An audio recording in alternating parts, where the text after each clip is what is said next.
नमस्कार। आज हम बात करेंगे लोग, विकास और पर्यावरण के बारे में। ये तीनों चीजें एक दूसरे से कैसे जुड़ी हैं, ये हमारे आज के समय की सबसे बड़ी चुनौतियों में से एक है। तो चलिए इस रैपिड फायर चैलेंज के लिए तैयार हो जाइए। ये एक बहुत बहुत बड़ा सवाल है ना? और सच कहें तो यही सवाल आज की हमारी पूरी बातचीत का केंद्र है। ये कोई किताबी सवाल नहीं है, बल्कि एक ऐसा सवाल है जिस पर हमारा भविष्य टिका है। क्या तरक्की और पर्यावरण साथ साथ चल सकते हैं? आइए इसी गुत्थे को सुलझाने की कोशिश करते हैं। तो ठीक है, अब वक्त है अपनी जानकारी को टेस्ट करने का। ये एक रैपिड फायर चैलेंज होने वाला है जिसमें हम फटाफट कुछ बहुत जरूरी सवालों के जवाब जानेंगे। देखते हैं तैयारी कैसी है। तो ये रहा हमारा पहला राउंड। इसमें हम बात करेंगे उन ग्लोबल प्लान्स की, उन ब्लूप्रिंट्स की जो पूरी दुनिया में डेवलपमेंट का रास्ता तय करते हैं। तो पहला सवाल आ रहा है। देखिए, एमडीजीज और एसडीजीज दोनों ही बहुत बड़े ग्लोबल गोल्स रहे हैं, लेकिन इनके बीच एक बहुत बड़ा, एक बुनियादी फर्क है। क्या वो आपको पता है? जरा सोचिए। और ये रहा जवाब। एमडीजीज जो थे ना, उनका फोकस था सिर्फ डेवलपिंग देशों पर। लेकिन जब एसडीजीज आए तो कहा गया कि नहीं, ये लक्ष्य अमीर गरीब हर देश के लिए हैं। और ये एक बहुत बड़ा शिफ्ट था। मतलब दुनिया ने ये माना कि असली तरक्की सिर्फ पैसे से नहीं होती, बल्कि उसके लिए पर्यावरण और समाज का साथ होना भी जरूरी है। चलिए अगला सवाल। ये बिल्कुल सीधा साधा फैक्ट है और ये नंबर एग्जाम्स में बहुत पूछा जाता है। याद है आपको? जी हाँ, 17 गोल्स। ये नंबर याद रखना बहुत जरूरी है, क्योंकि यही 17 लक्ष्य मिलकर 2030 तक एक बेहतर दुनिया का रोड मैप तैयार करते हैं। ओके, अब थोड़ा डीप डाइव करते हैं। इन 17 गोल्स में से एक गोल ऐसा है जो सीधे सीधे क्लाइमेट चेंज से लड़ने की बात करता है। कौन सा है वो? बिल्कुल सही, एसडीजी 13, क्लाइमेट एक्शन। ये गोल साफ साफ कहता है कि क्लाइमेट चेंज एक ग्लोबल इमरजेंसी है और इससे निपटना हम सबकी, मतलब हर देश की जिम्मेदारी है। तो इस राउंड से हमें क्या पता चला? यही कि अब ग्लोबल गोल्स सिर्फ गरीबी मिटाने तक ही सीमित नहीं है, बल्कि उनका मकसद एक बैलेंस्ड और सस्टेनेबल फ्यूचर बनाना है। चलिए अब ग्लोबल स्टेज से आते हैं अपने देश भारत पर। ये जानना बहुत जरूरी है कि हमारे यहाँ पर्यावरण को बचाने के लिए क्या कानूनी इंतजाम है। इस टाइमलाइन को देखिए, ये अपने आप में एक कहानी है। 1972 में स्टॉकहोम में कॉन्फ्रेंस हुई जिसने माहौल बनाया, लेकिन असली डीक्लिक, जो एक दर्दनाक वेकअप कॉल था, वो थी 1984 की भोपाल गैस त्रासदी। इस हादसे ने पूरे देश को झकझोर दिया और उसके बाद ही ये मजबूत कानून लाने की प्रक्रिया तेज हुई। तो सवाल ये है कि इस ऐतिहासिक कानून का मेन मकसद क्या था? देखिए, इसे अक्सर अम्ब्रेला एक्ट कहते हैं। अम्ब्रेला यानी छाता। क्यों?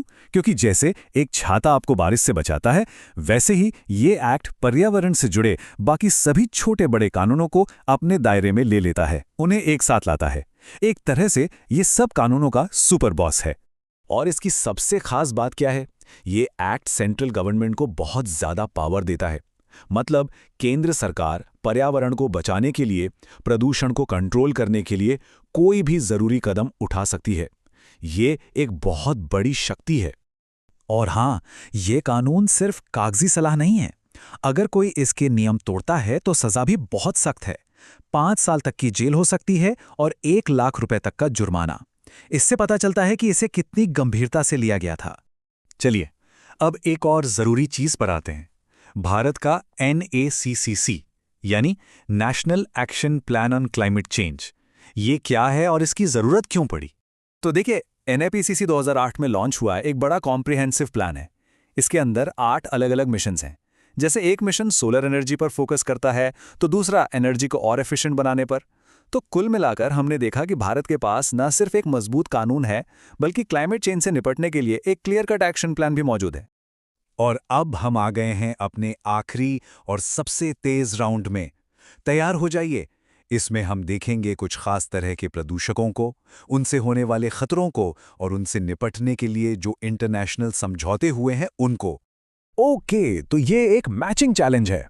स्क्रीन पर देखिए, एक तरफ प्रदूषक हैं, दूसरी तरफ उनसे होने वाली बीमारियां। क्या सही जोड़ी बना सकते हैं? चलिए मैं बताता हूं। पारे यानी मर्क्यूरी से होती है मीना माता बीमारी, कैडमियम से इटाई इटाई, नाइट्रेट से ब्लू बेबी सिंड्रोम और आर्सेनिक से ब्लैक फुट डिजीज। ये सब इस बात के भयानक उदाहरण हैं कि प्रदूषण हमारी सेहत पर कितना बुरा असर डाल सकता है। ये सवाल तो एनवायरमेंटल साइंस का एक क्लासिक क्वेश्चन है। एसिड रेन या तेजाब की बारिश, इसके लिए कौन से दो प्रदूषक जिम्मेदार हैं? बताइए। जवाब है सल्फर डाइऑक्साइड और नाइट्रोजन ऑक्साइड।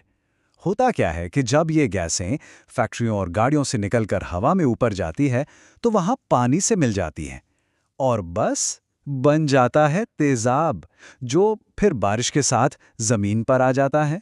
ये टाइमलाइन देखिए, ये दिखाती है कि कैसे दुनिया ने मिलकर इन बड़े खतरों से निपटने की कोशिश की है। 1987 में मॉन्ट्रियल प्रोटोकॉल आया ओजोन लेयर को बचाने के लिए, फिर 97 में क्योटो प्रोटोकॉल और 2015 का मशहूर पेरिस एग्रीमेंट।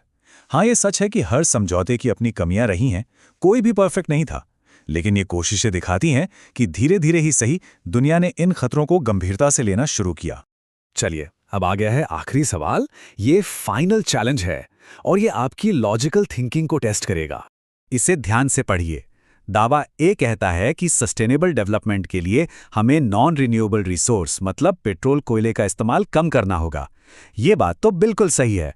अब कारण आर देखिए, ये कहता है कि ये रिसोर्स इंसान की जिंदगी में ही दोबारा बन जाते हैं। क्या ये सच है? नहीं, बिल्कुल नहीं। इन्हें बनने में तो लाखों साल लगते हैं। तो इसका मतलब दावा ए सही है, पर उसका कारण आर गलत है। तो चलिए इस पूरे विश्लेषण को इस एक आखिरी सवाल के साथ खत्म करते हैं।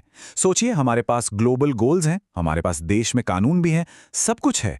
फिर भी एक सचमुच सस्टेनेबल भविष्य बनाने की राह में सबसे बड़ी रुकावट, सबसे बड़ी अड़चन क्या है? इस पर सोचना बहुत जरूरी है, क्योंकि शायद इसका जवाब किसी किताब में नहीं, बल्कि हम सबके एक्शंस में, हम सबके इरादों में छिपा है।